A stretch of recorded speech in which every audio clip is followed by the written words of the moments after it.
Oh, oke, kita lanjut ya teman-teman ke cash distribution plan.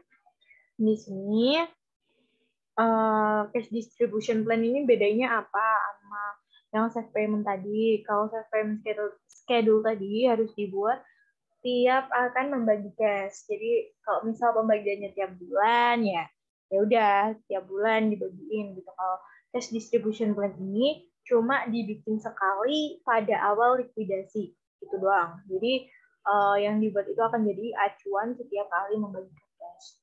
Tahapannya ada tiga. Tahapannya ada tiga, yaitu bikin vulnerability rank dari para partner.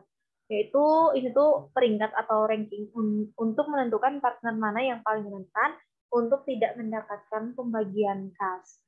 Yaitu partner yang saldonya paling cepat habis ketika menyerap loss dari penjualan dan pembayaran beban-beban likuidasi. Kemudian yang kedua itu membuat assume loss absorption. Di sini untuk mengeliminasi partner dari kemungkinan mendapatkan pembagian cash.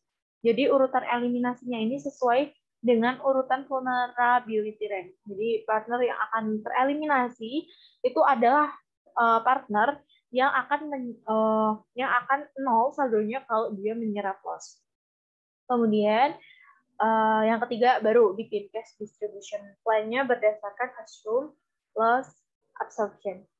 Contoh soalnya ini sama kayak yang safe payment tadi ya, safe payment schedule. Persekutuan XYZ akan dilikuidasi segera setelah 31 Desember 2015. Semua uang kas kecuali $20.000 untuk kemungkinan kontingensi akan didistribusikan setiap akhir bulan sampai proses likuidasi berakhir. Profit sharing-nya yaitu 50%, 30%, sama 20%, sama kayak tadi ya. Lanjut, kita langsung ke langkah penyusunannya. Yang pertama, bikin vulnerability rank dulu. Caranya gimana? Caranya sajikan dulu saldo partner ekuitasnya di capital, terus ditambah loan from partner, dikurangi loan to partner. Oke? Saldo ini merupakan saldo awal sebelum proses likuidasi dilakukan. Oke, jadi di sini saldo X-nya, ada nggak nih loan from X atau loan to X? Nggak ada kan, jadi 340.000 masuk aja. Kemudian yang capital Y, di sini 340.000 ditambah sama loan from Y, ya 20.000, jadinya 360.000. Kemudian yang Z itu 200.000 dari capitalnya dikurangi sama loan to Z 40.000, yaitu 160.000. Kemudian yang cara kedua nih, bukan cara kedua, tahap kedua, saldo partner equity dibagi dengan persentase pembagian laba atau rugi masing-masing partner untuk menentukan total loss partnership yang akan mengenalkan saldo equity mereka. Jadi si masing-masing ekuitas ini dibagi sama rasio dari profit sharing-nya. X 50%, Y 30%, Z 20%. Hasilnya adalah segini. Loss absorption potensial. X-nya 680.000, Y 1.300.000, dan Z ini 800.000. Vulnerable. Jadi yang paling vulnerable itu apa ya? Vulnerable. Jadi vulnerable tuh yang paling cepat habis gitu ya saldonya. Jadi yang paling cepat habis itu si X, jadi dia dikasih nomor 1, kemudian disusul dengan Z, jadi Z dapat nomor 2, kemudian disusul sama Y, dia dapat nomor 3. Kemudian kita masuk ke tahapan yang kedua, yaitu membuat assume loss absorption. Yang pertama, kita sajikan dulu saldo partner ekuitasnya. Kita pakai yang di sini tadi, tinggal kopas ke sini. Dapatkan, ini tinggal tambahin satu kolom buat total kita. Kemudian yang kedua, eliminasi partner paling vulnerable, ya, atau peringkat 1. Peringkat 1-nya tadi si X harus dieliminasi. Dengan cara apa?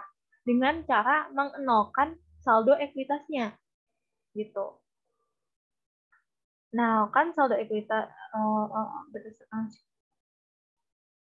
Nah, loss ini 340.000 ya kan. Jadi dialokasikan ke partner-partner lainnya. Di sini dengan perbandingan ya dengan perbandingan 60. Jadi kan 340.000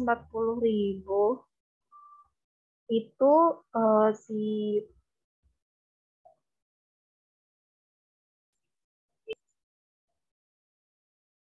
benar. Jadi kan bukan dialokasiin ya, sorry teman-teman. Jadi si X ini kan tadi kan kita suruh eliminasi partner paling vulnerable kan, 340.000. Ini tuh untuk 50% dari rasionya dia. Kemudian untuk partner Y dan Z itu juga pakai rasio sesuai ini ya, 30/20. Caranya itu buat cari yang Y, 340.000 dibagi 50% dikali 30%. Kayak gitu. Kayak gitu. Pokoknya intinya saldonya sesuai rasionya gitu.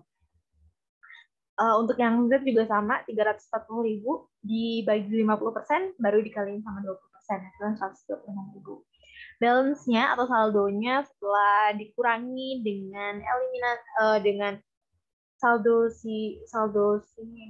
bukan, setelah adanya eliminasi partner paling vulnerable itu hasilnya segini, dijumlahin aja. Kemudian lakukan hal yang sama secara terus-menerus ya. Jadi kita beralih ke yang ranking 2 atau Z. Z ini 24.000 ya. Ininya rasionya berubah dari 50/30/20 jadi 60/40 karena si X-nya ini udah nggak ada ya kan. Jadi 60/40. Jadi 24.000 dibagi 40% dikali 60% adalah 30 sorry. Ya. 24.000 sama pokoknya 36.000 di sininya ya. 36.000 harusnya 24.000 dibagi 40 kali 60.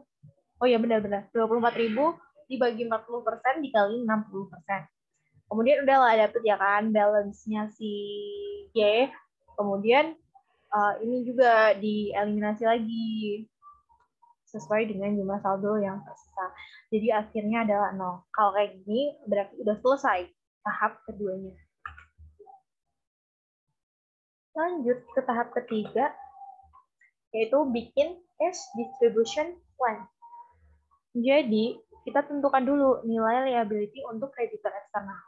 Ya, karena emang prioritasnya untuk membayar kreditor eksternal dulu. Kemudian yang kedua, lihat tabel assume loss absorption, di mana partner yang dieliminasi paling terakhir adalah yang berhak pertama kali mendapatkan pembagian cash gitu.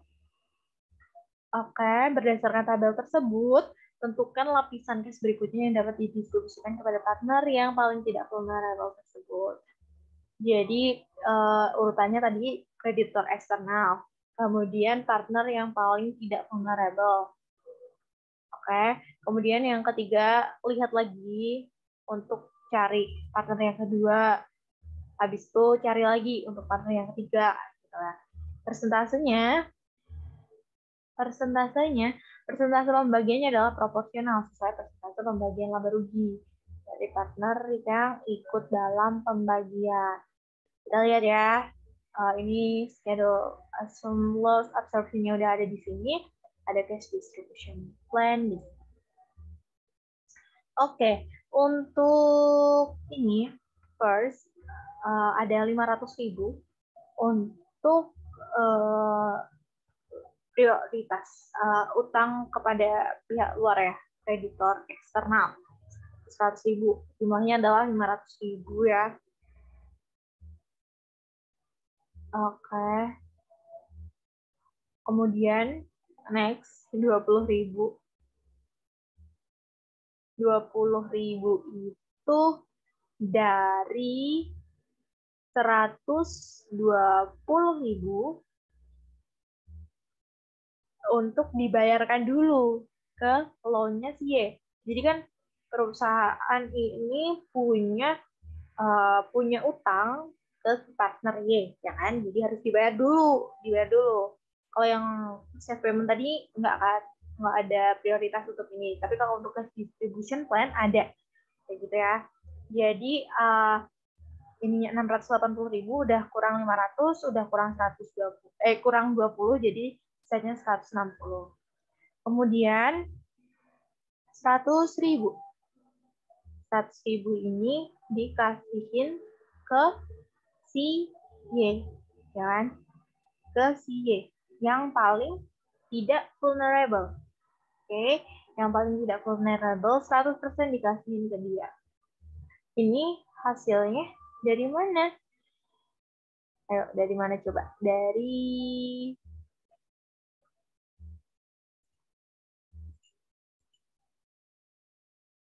teman-teman, 120.000 balance terakhirnya dikurangi sama 20.000 untuk utang yang dibayarkan ke si Y. Oke, itu semuanya dikasihin dulu ke Y. Berarti ada sisa berapa nih? 680.000 dikurangi 500.000 dikurangi 20.000 dikurangi 100.000, berarti tinggal 60.000. 60.000 ini ntar dibagiin ke si Y sama Z sesuai dengan persentase kepemilikannya. Oke. Ini maksudnya bukan di Y ya. Ini maksudnya di X ya. Ya ini di X. Sorry. Oh ya di Y. Sorry. Di Y. Benar. Sesuai dengan ininya. Teman-teman. Dengan ini persentasenya. Oke, kayak gitu. Jadi si Y-nya dapat 60%, si Z-nya dapat 40%.